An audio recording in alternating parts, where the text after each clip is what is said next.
اعوذ باللہ من الشیطان الرجیم بسم اللہ الرحمن الرحیم ربی ادخلنی مدخل صدق واخرجنی مخرج صدق وجعل من لدنک سلطانا نصیرا اللہم صلی علی سیدنا محمد وعلی آلہ وصحابہ وازواجہ وبارک وسلم۔ السلام علیکم ورحمۃ اللہ۔ قرآن پاک کے سبق کو آگے بڑھائیں گے، جس طرح میں نے آپ سے وعدہ کیا تھا کہ انشاءاللہ ہم تیزی سے کور کریں گے، اور اللہ کے فضل اور کرم سے 200 آیات کا ٹارگٹ جو ہے 20 تاریخ کو ٹچ کریں گے۔ تو ہم انشاءاللہ آج کریں گے جی 108 نمبر سے۔ تو بات ہو رہی تھی، چیپٹر چل رہا تھا مسلمانوں کی ایٹیچیوڈ اور کریکٹر بلڈنگ کی، اور اسی میں اللہ تعالیٰ ایک اور بہت ہی امپورٹنٹ فیکٹر جو امت مسلمہ نے قیامت تک کے لیے اپنانا تھا، اور انفارچونیٹلی صحابہ کرام رضوان اللہ علیہم اجمعین کے رویے ہمارے سامنے ہے، لیکن اس کے باوجود ہم نے غیروں کی سازشوں کے ذریعے اس کو فراموش کیا، اور وہ بیسک بنیاد بنا وہ فیکٹر جو تھا وہ قرآن مسلمانوں میں فرقہ بازی کا۔ سنیے گا آیت، ام تریدون ان تسالوا رسولکم کما سئل موسیٰ من قبل، کیا تم اپنے رسول سے وہ طرح کے سوال کرنا چاہتے ہو جس طرح کے موسیٰ سے سوال کیے گئے؟ وَمَنْ يَتَبَدَّلِ الْكُفْرِ بِالْإِيمَانِ فَقَدْ ضَلَّ سَوَاءَ السَّبِيلِ، جس نے ایمان کو کفر سے بدل دیا وہ سیدھے راستے سے بھٹک گیا۔ یہ اس آیت پہ ذرا غور کریے سارے ٹھنڈے دماغ سے۔ اللہ کہہ رہا ہے کہ تم اپنے رسول سے اس طرح کے سوال و جواب کرنا چاہتے ہو جس طرح کے اس مغضوب علیہ قوم نے اپنے رسول موسیٰ سے کیے تھے۔ اور سن لو، سوچ لو، سمجھ لو کہ اگر تم ایسا کرو گے تو تم اپنے ایمان کو کفر میں بدل بیٹھو گے۔ رسول اللہ صلی اللہ علیہ وآلہ وسلم کے بارے میں بہت محتاط رہا کریں۔ بڑے ہی ناخلف لوگ ہیں جو کبھی یہ لیکچرز دینے بیٹھ جاتے ہیں کہ وہ اللہ نے ان کو ہماری طرح کہی، وہ بشر تھے۔ کبھی وہ کہتے ہیں کہ فلانا علم نہیں رکھتے تھے، فلاں جگہ تصرف نہیں رکھتے تھے، فلاں نہیں، استغفر اللہ، لا حول ولا قوت۔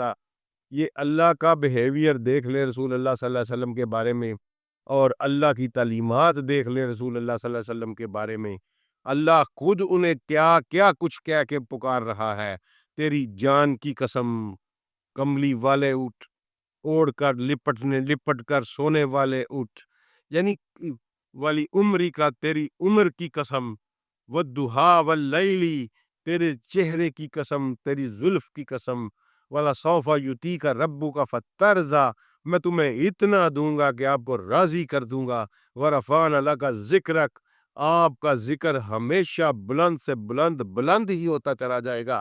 رسول اللہ صلی اللہ علیہ وسلم کے بارے میں اللہ کا یہ بیہیویئر ہے، اور یہاں استغفر اللہ ان کی امت ہی یہ سوال لے کے بیٹھی ہوئی ہے کہ ان کا یہ تصرف تھا کہ نہیں، ان کے پاس یہ اتھارٹی تھی کہ نہیں تھی۔ لعنتی ہیں وہ سارے لوگ جو اپنے رسول کی اتھارٹی کو ڈسکس کرتے ہیں اور اپنے رسول کی اتھارٹی پر کویشچن کرتے ہیں۔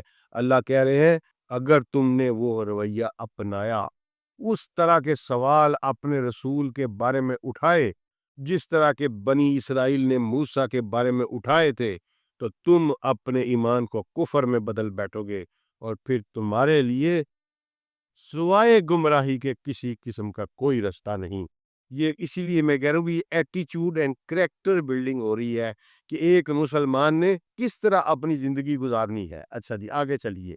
وَدَّ كَثِيرٌ مِّنْ أَهْلِ الْكِتَابِ لَوْ يَرُدُّونَّكُم مِّن بَعْدِ إِيمَانِكُمْ كُفَّارًا حَسَدًا مِّنْ عِندِ أَنفُسِهِم مِّن بَعْدِ مَا تَبَيَّنَ لَهُمُ الْحَقُّ فَاعْفُوا وَاصْفَحُوا حَتَّىٰ يَأْتِيَ اللَّهُ بِأَمْرِهِ إِنَّ اللَّهَ عَلَىٰ كُلِّ شَيْءٍ قَدِيرٌ۔ بہت سے اہل کتاب جو ہے وَدَّ كَثِيرٌ مِّنْ أَهْلِ الْكِتَابِ، اہل کتاب میں سے ایک کثیر طبقہ یہ چاہتا ہے کہ آپ کو ایمان لانے کے بعد دوبارہ کافر بنا دے، ٹھیک ہے جی، یعنی آپ کو ایمان سے پھیر ڈالے تم سب کو، اور ان کے حسدًا من عند انفسہم، اور حسدًا من ان کے دل حسد سے بھرے ہوئے ہیں، اور من بعد ما تبین لہم الحق، اس کے بعد کہ جب حق تمہارے اوپر واضح ہو گیا ہوا ہے، لہٰذا یہ رسول اللہ صلی اللہ علیہ وسلم کو اللہ کہہ رہے ہیں کہ آپ انہیں معاف کر دیں، فافو معاف کر دیں، اور درگزر فرمائیں ان سے، وصفہو یعنی صرف نظر کریں، آپ نہ الجھیں ان کے ساتھ۔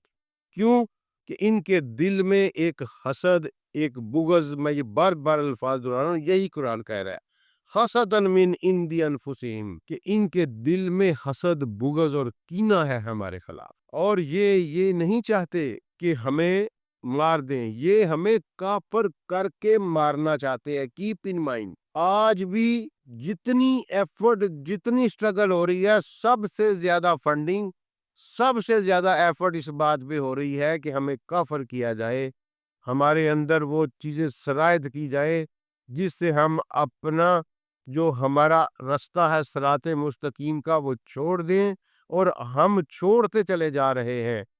وہ ہمیں سکا نہیں مارنا چاہتے، وہ ہمیں لتر مار مار کے، کافر کر کے پھر مارنا چاہتے ہیں۔ اور یہی بات اللہ تعالیٰ اس آیت میں کر رہے ہیں کہ بہت سے اہل کتاب اپنے دل کی جلن کی وجہ سے، حسد کی وجہ سے یہ چاہتے ہیں کہ ایمان لا چکنے کے بعد پھر تم کو کافر بنا دے، حالانکہ ان پر حق ظاہر ہو چکا ہے۔ تو آپ انہیں معاف کر دیں، ان سے درگزر کریں، صرف نظر کریں ان سے، یہاں تک کہ اللہ اپنا فیصلہ ان کے اوپر نافذ کر دے۔ بے شک اللہ تعالیٰ ہر چیز پر قادر ہے۔ تو یہ ہماری ایک ٹریننگ کا پہلو ہے۔ دوبارہ اللہ یہ بتا رہے ہیں کہ یہ آپ کو اصل ان کا ٹارگٹ یہ ہے کہ آپ کا ایمان آپ سے چھین لیا جائے۔ آج بھی جناب والا آپ ذرا غور کر لیں کہ کس طرح انفورس کیا جاتا ہے ہمارے اوپر۔ سب سے پہلا ظلم یہ کیا گیا کہ ہمارے فنانس، ہماری اکنامکس کو، یہ میں تھوڑا سا آپ کو ایکسپلین کروں گا ادھر، ہمارا فنانس، ہماری اکنامکس کو، ہمارے رسول صلی اللہ علیہ وسلم ہمیں ایک نظریہ دے کے گئے تھے معاش کا، کہ تجارت جو ہے، جو لیگل ٹینڈر منی ہے رسول اللہ صلی اللہ علیہ وسلم کی نظر میں اور قرآن پاک کی نظر میں، وہ سونا، چاندی اور منرلز ہے۔ اس کے علاوہ کوئی لیگل ٹینڈر منی نہیں ہے، اور دنیا اسی لیگل ٹینڈر منی پر چل رہی تھی۔ 1920 سے 1924 کے درمیان لیگل ٹینڈر منی جو تھی، جو اللہ اور اس کے رسول کا نظام تھا، اس کو بدل کے مصنوعی کاغذ کی کرنسی لائی گئی، اور ایک دجالی سسٹم جو ہے وہ نافذ کیا گیا۔ پھر وہ دجالی سسٹم جب مکمل اپنی سرایت کر گیا، ایک بھی مسلمان اس دنیا میں ایسا نہ رہا جو یہ کہے کہ میرے نبی نے کہا تھا کہ سونے، چاندی اور معدنیات کے علاوہ کسی چیز میں تجارت نہیں ہو سکتی۔ ایک بھی مسلمان اس روئے زمین پر جب ایسا نہ رہا، تو اب یہ ایک اور فراڈ لے کے آ رہے ہیں، اور وہ ہے پلاسٹک کرنسی کا۔ پیپر کرنسی کے پیچھے تو پھر بھی کچھ نہ کچھ تھا، پلاسٹک کرنسی کا جس دن اس نے آپ کا سوئچ آف کیا، آپ کو لگ سمجھ جائے گی۔ اور اس کے بعد پھر یہ کرپٹو اور پتہ نہیں یہ کیا کیا کچھ آ رہا ہے۔ آپ دیکھیے گا کہ صرف وہ بچے گا جو اللہ اور اس کے رسول صلی اللہ علیہ وآلہ وسلم کی اکنامکس کے جو اصول ہے ان پر کار فرما ہوگا، باقی سارے کے سارے دجال کا شکار ہو جائیں گے۔ کیونکہ میرے رسول صلی اللہ علیہ وآلہ وسلم نے فرمایا تھا کہ میری امت پر ایک وقت ایسا آئے گا کہ یہ سونے اور چاندی کے علاوہ کسی چیز میں تجارت نہیں کر سکے گی۔ تو جو کوئی اس اصول کو اپنائے گا، آج بھی اگر کوئی مسلمان ملک لیگل ٹینڈر منی گولڈ کو قرار دے دے، تو اس سے زیادہ خوشحالی دنیا میں کسی اور ملک میں نہیں آئے گی۔ ذرا تصور کیجئے کہ کنگ فیصل نے جو ایگریمنٹ رچرڈ نکسن کے ساتھ کیا اور یہ پیٹرو ڈالر بنایا اور اس ایگریمنٹ پر سائن کیے کہ آج کے بعد جو آئل ہے وہ ڈالر کے اگینسٹ بیچا جائے گا۔ اگر وہ یہ حماقت نہ کرتا، اگر وہ یہ کفر نہ کرتا، تو اگر تیل سونے کے عوض دنیا میں بک رہا ہوتا، چاندی کے عوض رسول اللہ صلی اللہ علیہ وسلم کی حدیث کے مطابق بک رہا ہوتا، یا ادر ریئر منرلز کے عوض بک رہا ہوتا، تو آج ساری کی ساری پاور، ساری کی ساری خوشحالی مسلمان ملکوں کے پاس ہونی تھی۔ تو یہ نتیجہ ہے ڈیویشن کا رسول اللہ صلی اللہ علیہ وسلم کے۔ تو اس لیے یہ ہمیں حسد اور بغض اور عناد کی وجہ سے ان کا پہلا ٹارگٹ ہمارا ایمان چھیننا ہے۔ پھر یہ LGBT کہ ہمارے اوپر قوانین نافذ کر رہے ہیں، ٹھیک ہے، طرح طرح کی بکواسیات جو ہیں وہ ساری کی ساری پابندیاں لگا لگا کے ایک بہت بڑا ظلم. میں نے آپ کو ایک دن بتایا تھا نا کہ بطور مجسٹریٹ اس وقت آج سے کوئی 8-10 سال پہلے ہم 15 سال 20 سال لگا لیں، 20 سال پہلے ہم ڈیوٹی پہ جایا کرتے تھے ایز اے مجسٹریٹ، پھانسی لگانے کی ڈیوٹی پہ جایا کرتے تھے. کبھی سنا ہی نہیں کسی کو پھانسی لگی ہے. یورپی یونین نے کہا کہ آپ کا موسٹ فیوریٹ نیشن کا ٹریڈ میں جو ہم نے آپ کو دیے ہوئے ہیں وہ واپس لے لیں گے اگر آپ نے سزائے موت نافذ کی اپنے ملک میں. لوگ پڑے ہوئے ہیں. اللہ تعالیٰ کی حد کو، اللہ تعالیٰ کے قانون کو معطل کر دیا گیا ہے اس مملکت خدا داد میں، اور قصاص اور دیت کے قوانین سے آنکھیں پھیر لی گئی ہیں. اور آپ اپنا حشر دیکھ لیں، یہ جو ہو رہا ہے پھر اس کا نتیجہ یہی نکلنا تھا. تو یہی وہ کام کرنا چاہتے ہیں. ان کا پہلا ٹارگٹ آپ کا ایمان چھیننا ہے اور پھر آپ کو مارنا ہے. وہ ایمان کی حالت میں آپ کو مارنا بھی نہیں چاہتے. یہ بہت امپورٹنٹ آیت آ گئی. وَآقِمُوا الصَّلَاةَ وَآتُوا الزَّكَاةَ وَمَا تُقَدِّمُوا لِأَنفُسِكُم مِّن خَيْرٍ تَجِدُوهُ عِندَ اللَّهِ إِنَّ اللَّهَ بِمَا تَعْمَلُونَ بَصِيرٌ. اور نماز قائم کرو، صلاح قائم کرو. وَآقِمُوا الصَّلَاةَ، وہ تو نماز میرے بھی منہ پہ چڑھ گیا ہوا ہے. نماز کوئی لفظ نہیں ہے جی، نہ اللہ کے رسول سے ثابت ہے یہ لفظ، نہ اللہ کے قرآن میں ہے، نہ کسی صحابی نے بولا ہے. پتہ نہیں کہاں سے آ گیا اور ہماری سوچوں میں چھا گیا ہوا ہے. ٹھیک ہے، صلاح کا لفظ ہے. نماز میں نے آپ کو بتایا تھا کہ ورڈ چینج کرنے سے سائیکالوجی چینج ہو جاتی ہے، اور یہ سائیکالوجی ساری کی ساری چینج ہو جاتی ہے جب ہم ورڈ چینج کرتے ہیں. تو صلاح ہے اقیم الصلاح. میں نے آپ کو ایک تفصیل بتائی تھی اس قرآن ابتدائی جو سبق تھے ہمارے، اس میں نے اقیم الصلاح کے اوپر پورا مفصل ایک لیکچر نوٹ کروایا تھا. اس کو دوبارہ سنیے گا. اب یہ آگے بات آ گئی وَآتُوا الزَّكَاةَ، اور زکوٰۃ ادا کرو. وَمَا تُقَدِّمُوا لِأَنفُسِكُم مِّن خَيْرٍ تَجِدُوهُ عِندَ اللَّهِ. اور جو کوئی بھی آگے آپ بلائی اللہ اپنے کی ہوئی بلائی آگے بھیجے گا تو اللہ کے ہاں اس کو وہ پا لے گا. اس کا عجب یہ، اس کا مطلب یہ ہے کہ وہ اس کا ریوارڈ پا لے گا، ملٹی پلائی کر کے ریوارڈ پا لے گا. تو بے شک خدا اللہ تعالیٰ جو ہے وہ ان اللہ بما تعملون بصیر، بے شک اللہ تمام کاموں کو دیکھ رہے ہیں. جو کچھ ہم کر رہے ہیں وہ اللہ کی نظر میں ہے. یہ بہت ہی امپورٹنٹ آیت ہے. وَآقِمُوا الصَّلَاةَ پہ میں سیر حاصل بحث کر چکا ہوں. وَآتُوا الزَّكَاةَ کے اوپر میں آپ کو ڈیٹیل میں کل انشاءاللہ بتاؤں گا کہ زکوٰۃ کیا چیز ہے، سسٹم آف زکوٰۃ کیا ہے، اور ایک چھوٹا سا پریکٹیکل ماڈل آپ کے سامنے ریپریزنٹ کروں گا کہ اگر ہم صرف یہ ایک قانون اللہ اور اس کے رسول کا نافذ کر لیں تو ہم جو ہے کتنی ترقی کر سکتے ہیں، اور یہ کتنا سوفسٹیکیٹڈ، کتنا ماڈرن اور کتنا سیلف اکاؤنٹیبل نظام ہے. اس پہ کبھی مسلم اسکالرشپ نے بہت کام کیا تھا، لیکن انفارچونیٹلی ماڈرن ایرا کا مسلم اسکالرشپ جو ہے وہ اس کو سمجھتا ہی نہیں. انہوں نے کبھی تردد ہی نہیں کیا. میں کل آپ کو زکوٰۃ کے بارے میں تفصیلی بتاؤں گا اور ایک پورا ماڈل ریپریزنٹ کروں گا. اور کل کا ہمارا جو لیکچر ہوگا وہ پورے کا پورا زکوٰۃ کے اوپر ہوگا. اس لیے میں آگے بڑھ رہا ہوں. وَقَالُوا لَن يَدْخُلَ الْجَنَّةَ إِلَّا مَنْ كَانَ هُودًا أَوْ نَصَارَىٰ تِلْكَ أَمَانِيُّهُمْ قُلْ هَاتُوا بُرْهَانَكُمْ إِن كُنتُمْ صَادِقِينَ. تو یہ پھر وہی بات، ان کا تکبر، ان کا غرور، یہ کہ یہ کہتے ہیں کہ جنت میں کوئی داخل نہیں ہو سکے گا سوائے یہودیوں کے اور نصارہ کے. یعنی ان کا کنسیپٹ یہ ہے کہ only we are the chosen seeds of اللہ. یہ دنیا باقی کی جتنی ساری انسانیت، ساری کائنات ہے، سارے انسان ہمارے نوکر پیدا کیے گئے ہیں، اور یہ جو ہے یہ مار کے جانوروں کی طرح مٹی ہو جائیں گے. ان کا کوئی تعلق نہیں ہے جنت اور جہنم کے ساتھ. جنت میں صرف ہم ہی جائیں گے.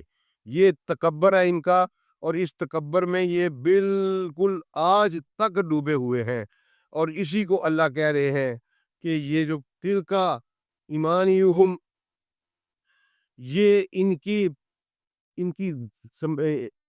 ایمانی میں آپ کو سمجھائی تھی کہ یہ کیا ہوتا ہے. یہ زن یعنی سیلف تھاٹس جو ہوتی ہیں، جو کانکاپٹڈ تھاٹس ہوتی ہیں، ان کو امانی کہتے ہیں، مانیات کہتے ہیں۔ تو اللہ تعالیٰ کہہ رہے ہیں کہ یہ ان کی سیلف کانکاپٹڈ تھاٹس ہیں، یہ خود ساختہ تھاٹس ہیں ان کی۔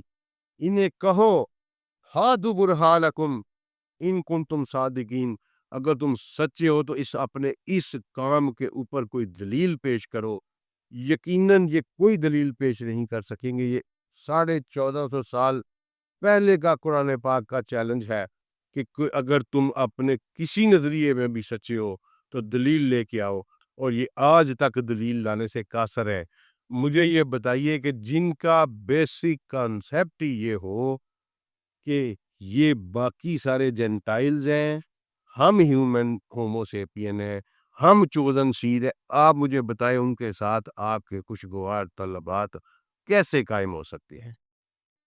ٹھیک ہے جی، یہ بالکل قرآن کا اس پہ واضح فیصلہ ہے۔ قرآن جو کچھ آج بھی، جو کچھ وہ ذلیل کمینہ انسان جو ہے، اسرائیل کا جو ہے بی بی نتن یاہو، جو کچھ وہ سوچ رہا ہے نا آج، قرآن 1400 سال سے وہ ساری باتیں آپ کو بتا رہا ہے، لیکن ہم ہیں کہ کان دھرنے پہ تیار نہیں، ہم ہیں کہ قرآن کو پڑھنے کی مثلا سچویشن یہاں تک آ گئی ہے، بات سے بات چلی ہے کہ کل میں ایک چیز دیکھ رہا تھا، تو پاکستان کے بہت بڑے مفتی ایک اپنے آپ کو دو بندی تھاٹ کا ایک بہت بڑا نمائندہ کہتے ہیں، یوٹیوب پہ بھی بڑے پاپولر ہیں، ان سے سوال ہوا کہ جناب ہمیں بتائیے کہ رمضان شریف آ رہا ہے تو ہم رمضان میں کس کا ترجمہ پڑھیں؟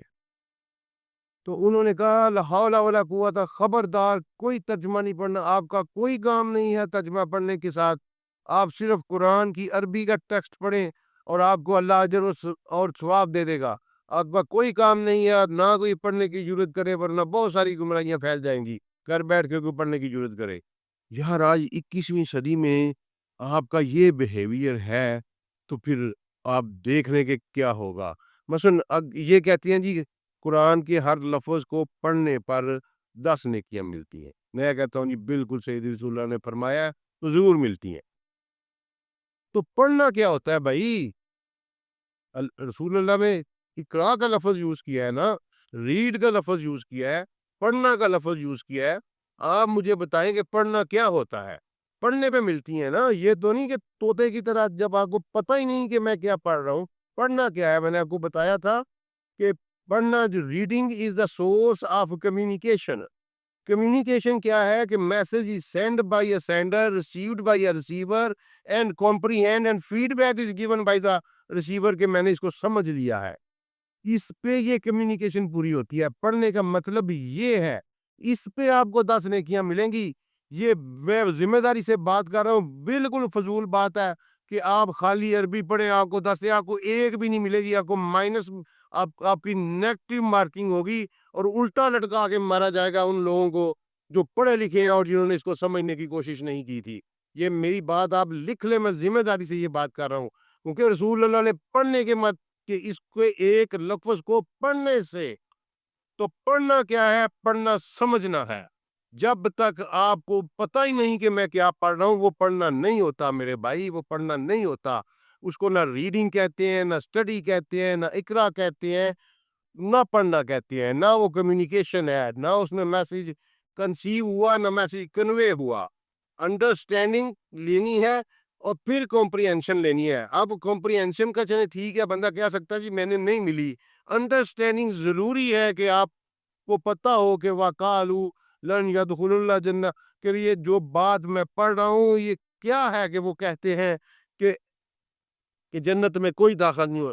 اب اس کی کمپریہنشن یا ڈیپتھ انالیسس جو ہے وہ بے شک سارے انسان نہ کر سکیں، لیکن ہر وہ بندہ جس کو پتہ ہوگا اس نے پڑھا ہوگا۔ یعنی جب آپ میننگ کی نہیں جانتے یار، استغفر، اور یہ وہ مفتی صاحب ایسے اس بندے کو پڑھے اور اس پہ فتویٰ صادر کیا انہوں نے، اور میں حیران رہ گیا کہ یار یہ ہمارا 21 سینچری میں ہمارا یہ بیہیویئر ہے۔ لا حول ولا قوت الا باللہ۔ قل ہاتوا برہانکم ان کنتم صادقین۔ تو یہ ہم نے جناب 111 اچھا اس اگلی بھی پڑھ لیتے ہیں جی، وہ پھر مکمل ہو جائے گا سبجیکٹ۔ بلا من اسلم وجہہ للہ ہوا محسن فلاح اجر عند ربہ ولا خوف علیہم ولا هم یحزنون۔